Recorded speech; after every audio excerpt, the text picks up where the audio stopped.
ассаламу алейкум ва рахматуллахи ва баракату. Бүгін жұма уағызында мазхаб ұстанудың маңыздылығы деген тақырыпта уағыз айтатын боламыз. Асыл дініміз, құрметті жамағат, бұл адамдарды әрдайым өзара ынтымақ пен бірлікте өмір сүруін қалайды. Құранда Алла Тағала астағузу билля инна хадихи умматукум уммата вахидата ва ана раббукум фа'будун деп баяндайды. Сіз бен бізге Алла Тағала міне барлығың сенімі ортақ бір үмметсіңдер. Ал мен Раббыларыңмын, ендеше маған ғана құлшылық етіңдер дейді.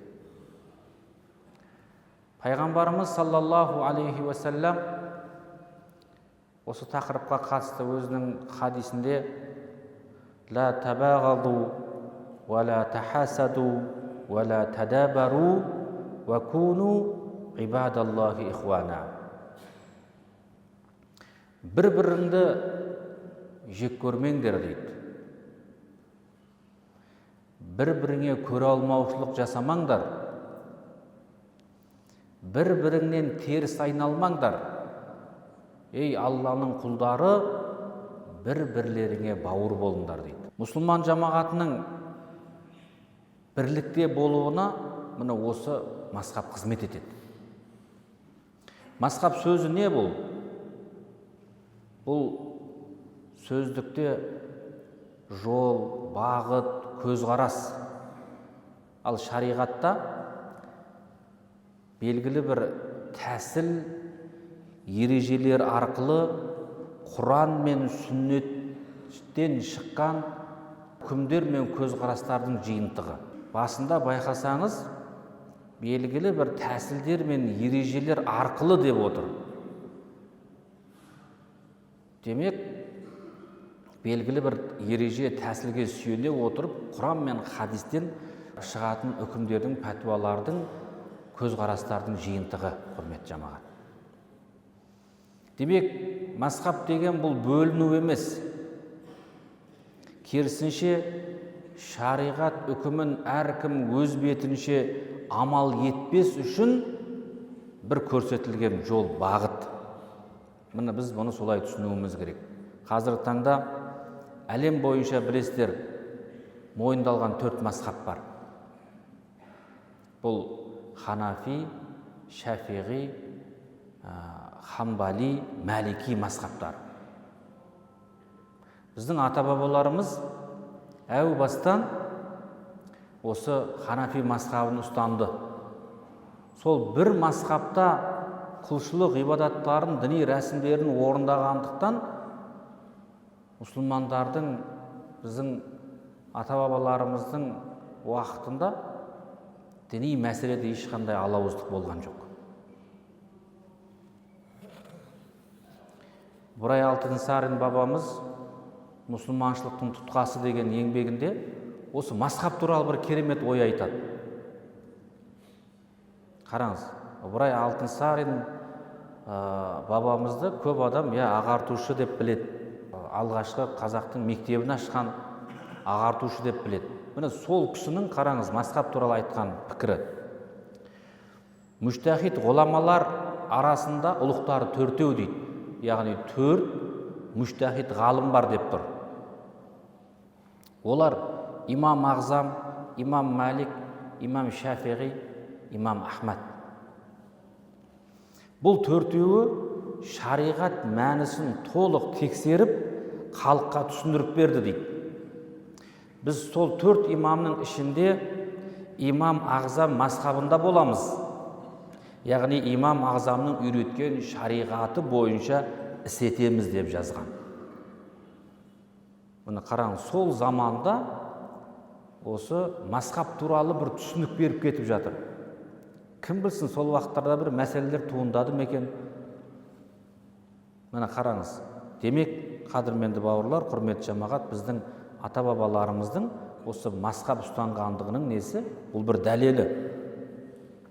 Енді өкінішке орай кейінгі уақыттарда осы мына үй ішінен үй тігіп жамағаттың арасында жаңағы мазхаб ұстануды құп көрмейтін мұсылмандардың арасына алауыздық салатын өкінішке ондай сондай бір топтар пайда болды. Сол ел ішіне сен сүннетпен жүресің ба, жоқ мазхабпен жүресің ба деп осындай құйтырқы сұрақтар қою арқылы өзі діни білімі төмен жастарды, басқа да осы дінге қызығушылық танытқан адамдарды жаңағы адастыра бастады.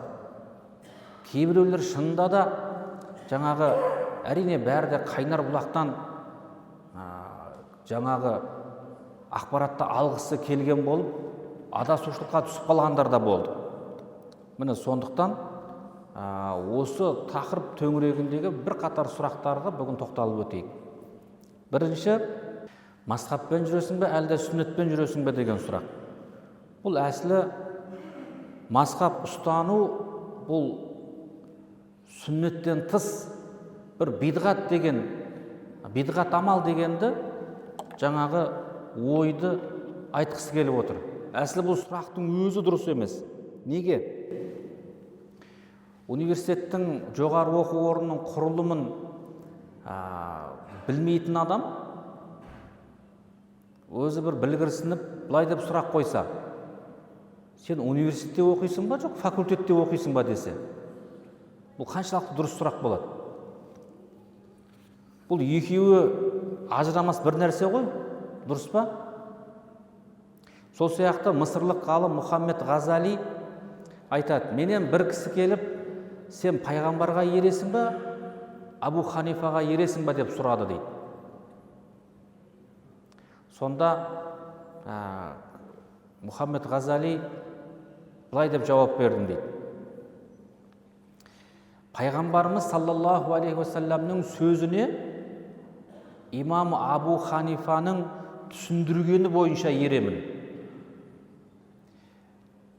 Имам Абу Ханифаның ел ішіндегі жаңағы мынау абыройы, беделі, қадірінің артуы оның жеке басына қатысты нәрсе емес дейді.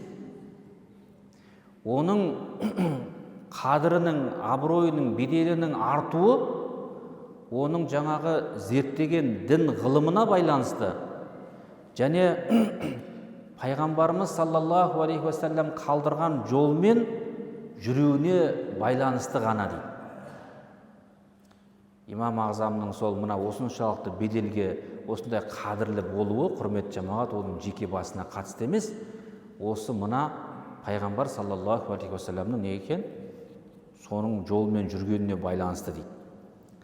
Шариғаттың жалпы мынау негізі қайнар көзі Құран мен хадистің әрбір сөзінің тілдік мынау мағынасы, әртүрлі тілдік мағынасы бар. Сол сияқты ауыспалы мағынасы бар. Хадистегі, аяттағы кейде бір әріптің өзі бірнеше мағына береді. Аяттың түсу себептері, кейбір хадистердің себеп жаңағы кейбір жағдайларға байланысты хадистердің бір-біріне қарама қайшы көрінуі, бұның барлығын қарапайым адам бұны ажырата алмайды. Бұл жерде жаңағы мына Құранда айтқандай «Фас'алу әхлә зикри ин кунтум ла та'ламун» деген білмесеңдер білім иелерінен сұраңдар дегендей, бұл жерде білім иелеріне жаңағы сол аяттың түсу себебі, ауыспалы мағыналары, бір-біріне қайшы келетін хадистердің кездесуі, бұның барлығы білім иелерінің талқылайтын тақырыптары. Тіпті өзі араб болған, ана тілі арабша болған, пайғамбар саллаллаху алейхи уассаламның өзін жаңағы замандас болған сахабалар, сол сахабалардың көзін көрген табиғиндердің өзі өз ара діни мәселеге келген кезде сол жаңағы білімі барларға жүгінген. Мен пайғамбарды көргем, мен де көргем. Мен де сөзін естігем деп жаңағы әркім өз білгенінше үкім айтпаған. Өз іштеріндегі сол ғалым деп танылған біліммен шұғылданған адамдарға жүгінген. Демек, бүгінгі таңда Абу Ханифа сияқты мүжтәһид ғалымның шығарған үкімдерімен жүруге бүгінгі қоғам айтпаса да түсінікті қаншалықты оған мәжбүр жаңағы не екенін, зәру екенін. Құрметті бауырлар. Ал енді мен мазхабпен жүрмеймін, мен тек Құран мен сүннетпен жүремін деген адамның өзі бұл адасушылыққа душар болып, басқа да ақиқаттан адасып, басқа да адамдарды адастырады. Мынау залым патша дейді. Залым патша. Ертең қияметте ол біреулерге залымдық жасады ғой енді. Біреуге жаңағы үкім кесті, біреуді өлтірді, басқа қылды деген сияқты. Ол жазасын сол адамдарға қатысты жазасын алып босатылады дейді. Ал енді қате пәтуа берген адам қияметке, жаңағы қияметте сондай жаңағы адамдарға қате пәтуа берген адам соншалықты жаңағы оның азабы одан да ұзақ болады дейді. Неге? Өйткені соның қате пәтуасынан қаншама адамдар кетті ғой, біріне айтып, ой, ол бұзады деді, бұзбайды деді, болады деді, болмайды деді. Қаншама адам сол қияметке дейін ол деген жалғасып, қаншама адам соның қате пікірмен адасты. Көрдіңіз ба? Қате пікір, қате пәтуа, ол деген ертең сол адамның қате пәтуа берген адамның басына бұл бәле болады. Мысалы,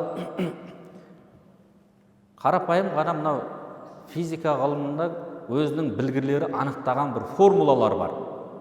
Басқа адамдар сол формулаларды қолдана отырып есеп шығарады.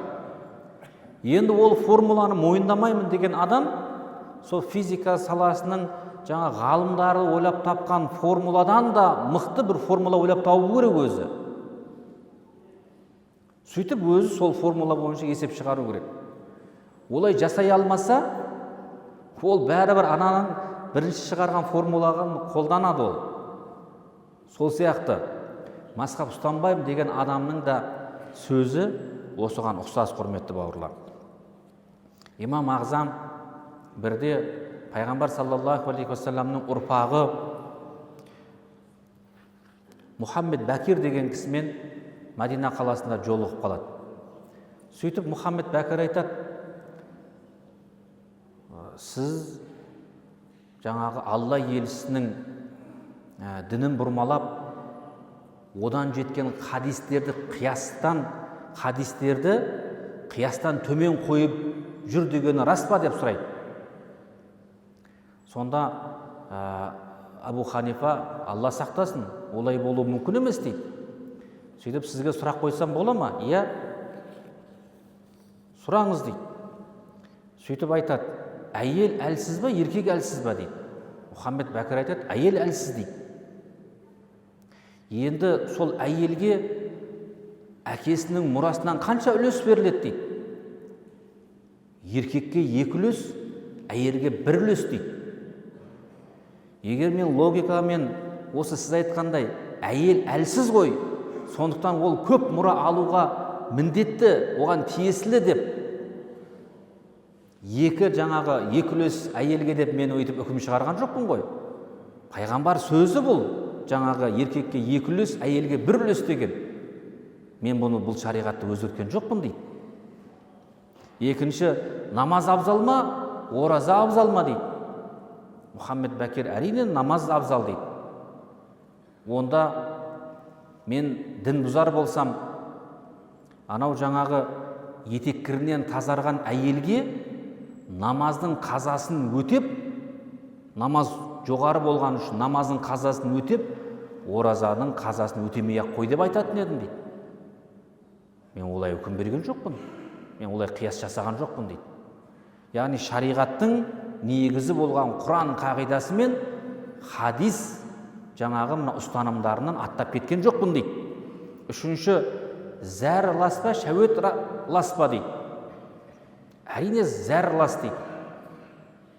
Мұхаммед Бәкир, сонда имам ағзам, онда мен дін бұзар болсам, өзімнің жаңағы ақылыма салып, қияс жасап, онда зәр лас екен дейтін болса, онда мен жаңағы денесіне зәр тиген адамға денесін бастан аяқ жуып ғұсыл алуды әмір етер едім. Ал енді шәует бөлінген адамға дәрет алу жеткілікті дер едім дейді. Мен бірақ ондай үкім берген жоқпын дейді. Қарап отырсаңыз, осы ұстанымның барлығы сол пайғамбар саллаллаху алейхи уассаламның сүннетінен, Құран жаңағы қағидаларынан шығады. Міне осы сөзді естіген кезде Мұхаммед Бәкир имам ағзамның зеректігіне риза болып, құшақтап, маңдайынан сүйген екен дейді. Міне бұл нені білдіреді, құрметті жамағат? Сүннетпен жүресің бе, мазхабпен жүресің бе деу арқылы адамдарды, жаңағы мына осы діни білімі төмен болған адамдарды әдейі осындай сұрақпен жаңағы адастырып өздерінің қатарына қосуды қалайды. Әсте мына пайғамбар ұрпағына имам ағзамның берген жауабы бізге берген жауабы деп білсек болады. Яғни ешқандай мазхаб бұл сүннетке қайшы келетін, сүннеттен тыс, Құран қағидаттарына тыс дүние емес. Екінші, егер хадис сахих болса, менің мазхабым деп айтқан мынау мазхаб имамдарының сөзі бар. Бұл рас, осылай айтылған. Бірақ бұл кез келген қарапайым адам үшін айтылған сөз емес. Бұл мүжтәһид ғалымдар үшін айтылған сөз. Мына Ханафи мазхабының ғалымы Ибн Абидин айтады. Осы сөзді айтады. Бұл сөз дейді, Құран мен хадис мәтінін толық терең түсінуші, оның ашық мағыналы, үкімі жойғанын жақсы білетін ғалым үшін айтылғаны күмәнсіз дейді. Көрдіңіз бе, бұл қарапайым адамдар үшін айтылған сөз емес деп тұр. Егер мазхаб ғалымдары қандай да бір дәлелді қарастырып, сөйтіп оның әлсіздігін анықтаса, одан қайтып, сол пікірінен қайтып, басқа бір жаңағы дәлелі мықты, одан да дәлелі күштін тапса, мұны соған сүйеніп, соған амал етіп жатса, ол да мазхабтан деп тануымыз керек дейді. Сол кезде бұл мазхаб ғалымының рұқсатымен жүзеге асқан болып саналады дейді. Демек, егер хадис сахих болса, менің мазхабым деген сөзді, егер хадис амал етуге жарамды болса, онда ол менің мазхабым деп түсіну керек дейді. Көрдіңіз ба? Енді осы Ибн Абидиннің де сөзін ары қарай Ханафи мазхабының атақты муфассир, мухаддис, фақих ғалымы Абдул-Ғаффар әл-Ханафи ары қарай түсіндіреді. Қазіргі уақытта өзінің қате пікірін ғылыммен шатастыратындар көп дейді. Мысалы, кейбіреулер атақты 6 сахих хадис жинағынан бір хадисті оқып алып, сөйтіп Ханафи мазхабының пікіріне қайшы келетін бір хадисті одан тауып алады да, сөйтіп Абу Ханифа мазхабының мына мәселеге қатысты пікірі дұрыс емес, өйткені пайғамбарымыздың хадисінде бұлай делінген деп жаңағы хадисті келтіреді дейді. Бірақ ол келтіріп отқан хадис дейді, Абдул-Ғаффар әл-Ханафи айтады, оның келтіріп отқан хадисі мансух болуы мүмкін, яғни үкімі жойылған хадис болуы мүмкін. Яки болмаса иснады жағынан, жетуі жағынан одан да қуаттырақ басқа бір хадиспен бұның үкімі жойылған болуы мүмкін дейді да. Бұны қарапайым сізбен біз біле алмаймыз ғой. Сондықтан қарапайым адам, көрдіңіз ба, басқа адамдар шатастыру мүмкін. Мұна хадис екен, бірақ ол хадис үкімі жойған хадис болуы мүмкін. Бұл кезекте, құрметті бауырлар, не болады? Осы міне ол бізге мүжтәһид ғалымдардың көрсеткен жолы қажет болады. Мысалы, имам Шафиғи хадис сахих болса да қабыл етпеген хадистері болған. Бірақ хадис сахих. Бұған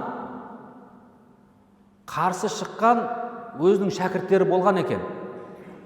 Сол қарсы шыққан шәкірттерінің бірі Абу Валид Муса ибн Абул Жаруд деген кісі мына афтарул хаджимул вал махджум деген, яғни қан алдырушының да, оның қан жаңағы оны алып берушінің де оразасы бұзылды деген хадисті алып ұстазына қарсы шыққан. Бірақ имам Шафиғи бұл хадис сахих болса да оны қабыл етпеген. Неге? Оның үкімі жойылған хадис деп оны дәлелдеген. Бұл хадисті жаңағы мынау қараңыз, ораза кезінде қан алдырушы, оның қанын алып берушінде оразасы бұзылды деген хадисті Ибн Аббастан жеткен, пайғамбар Мұхаррам айында ораза ұстаған күйде қан алдырды деген хадис, ана хадистің үкімін жояды. Енді бұл екі хадисті оқып отырған қарапайым адам қайдан білуі мүмкін? Көрдіңіз ба? Бұл үлкен сұрақ. Мен сахих хадис жинағынан оқыдым. Ол хадис сахих болған үшін ол жинаққа енген. Өйткені пайғамбар саллаллаху алейхи уассаламның аузынан шыққан сөздер, мүбарак сөздер. Демек, бұл айтылғандардан түсінетініміз, құрметті жамағат, хадис сахих болса да, оның сыртқы бейнесіне қарап амал етілмейді. Үшінші мәселе, біз неге фиқта Абу Ханифа мазхабындамыз деп айтамыз, ал ақидада имам Матруди ақидасын ұстанамыз деп айтамыз? Бұның өзін кейбір топтар имам Ағзам Абу Ханифаның жаңағы ақидада білгір болмаған, яки ол ақида саласында жетік болмағаны үшін басқа бір кісінің мектебін алып отыр бұлар деген сияқты осындай сөздерді алға тартады. Әсілі имам Матруди ұстанған жолды имам Ағзам мазхабымен бөліп қарастыру қате. Бұл екеуінің байланысатын бірнеше тұстары бар, соны айтайық. Ханафи мазхабы деген кезде біз тек қана имам Ағзам Абу Ханифаның пәтуалар жиынтығы деп түсінбеуіміз керек. Имам Ағзам мазхабы дегенде осы имам Ағзам құрған шариғат негіздеріне сүйенген осы мазхабтың басқа да ғалымдарының көзқарастары бар бұл жерде. Ол бір ғана кісінің несімен шектелмейді. Екіншіден, имам Матруди ұстаздарының тізбегін қарайтын болсаңыз, ол тізбек имам Ағзамның қос шәкірті Абу Юсуф пен Мұхаммад әш-Шайбаниға бап тіреледі. Міне байланыс. Үшіншіден, Ханафи мазхабының негізін қалаушы имам Ағзам бұл әуелде кәлам ілімін, яғни ақида іліммен айналысып, сол салада үлкен мәртебеге ие болған кісі. Тіпті жаңағы сол уақыттағы адасқан топтарға түрлі жаңағы еңбектер жазған. Олардың қателіктерін дәлелдеу үшін. Имам Ағзамның Фиқул Акбар, Фиқул Афсад, Әл-Алимул вәл-Мутааллим, бұл еңбектерінің барлығы, құрметті жамағат, ақида іліміне арналған. Кейін ол кісі фиқ саласына ауысқан. Имам Матрудидің өзі өз заманында осы Абу Ханифа негізін қалаған осы ақида іліміне сүйене отырып, өзінің осы ақида ілімін ары қарай ол кісі дамытқан. Келесі имам Ағзам дүниеден өткеннен кейін жаңағы осы ақида саласы бойынша түрлі топтар пайда болып, мұсылмандарды жаңағы жік-жікке бөлуге осындай әрекет етіп жатқан кезде имам Матруди Абу Ханифа негізін салған осы мынау ақида ілімін негізге басшылыққа ала отырып, ол кісіге оларға жаңағы не берген, жауап берген. өзінің еңбектерінде. Міне сол үшін біз жаңағы мына әлемдегі барлық ханафи мазхабын ұстанушылар, біз фихта имам Ағзам мазхабындамыз, ал ақидада имам Матруди мектебін ұстанамыз деп айтамыз. Құрметті жамағат, бұл мазхаб ұстану деген бұл адасушылық емес. Бұл мұсылмандардың ынтымағы, мұсылмандардың бірлігі, қарапайым мұсылманға діни рәсімдерін орындауға, құлшылықтарын орындауға көрсетілген бағыт. Жаңа жоғарыда айттық қой, белгілі бір тәсіл ережелерге сүйене отырып, Құран мен хадистен жаңағы шығаратын үкімдердің, көзқарастардың жиынтығы бұл. Бізге қазір ауызбіршілік керек. Бізге ынтымақ керек. Құбыламыз бір, мешітіміз бір. Осындай бізді біріктіретін факторлар тұрған кезде, осы бір сапта тұрған мұсылманның арасында алауыздық болмау керек. Ең бастысы, барлығымыз ұлы жаратушы жаппар иемізге құлшылық жасап жатырмыз. Мазхаб ұстанымында еш уақытта хадистен, сүннеттен бұрмаланған құлшылықтың түрін көрсетпейді. Сіз құрбандықты қараңыз, сіз неке мәселесін, мирас мәселесін, намаз мәселесін, қай мәселені қарасаңыз да, оның негізі қайнар бұлағы жаңағы екеуіне барып тіреледі. Астаузубилля ва'тасиму бихаблиллахи жами'ан ва ла тафаррақу.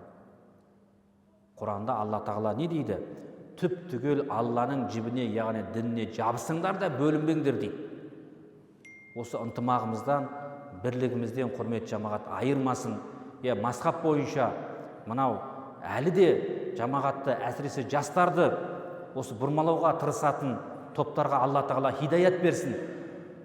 Ондай мынау топтардың ел мұсылмандардың ауызбіршілігінен сызат түсіруге мүмкіндік бермейік.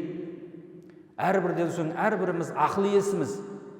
Көрінгеннің жаңағы жетегінде, көрінгеннің айтқанымен кететіндей емеспіз. Құдай не үшін ақыл, парасат берді? Сол ақылды, парасатты дұрыс істете білейік. Жаңа жоғарыда айтқанымыздай, біреуге қате пікір айту арқылы, біреуді теріс жолға салу арқылы, ертең қияметте өмір бақи. Қияметтегі өмір бақи, міне нағыз өмір. Міне сол кезде сол адамдардың қателік жасап, күнәсін өзіміз арқалап қалмайық, құрметті жамағат. Алла ауызбіршілігімізден айырмасын, ынтымағымыздан айырмасын, үлкендеріміз аман болсын. Мынау жастарға Алла тағала тура жолдан табанын тайдырмасын. Ва ахиру дa'вана анилхамдулиллахи раббил аламин ва саллаллаху та'ала ала хайри халқихи Мухаммадин ва ала алихи ва асхабихи ажмаин. Аллаху акбар.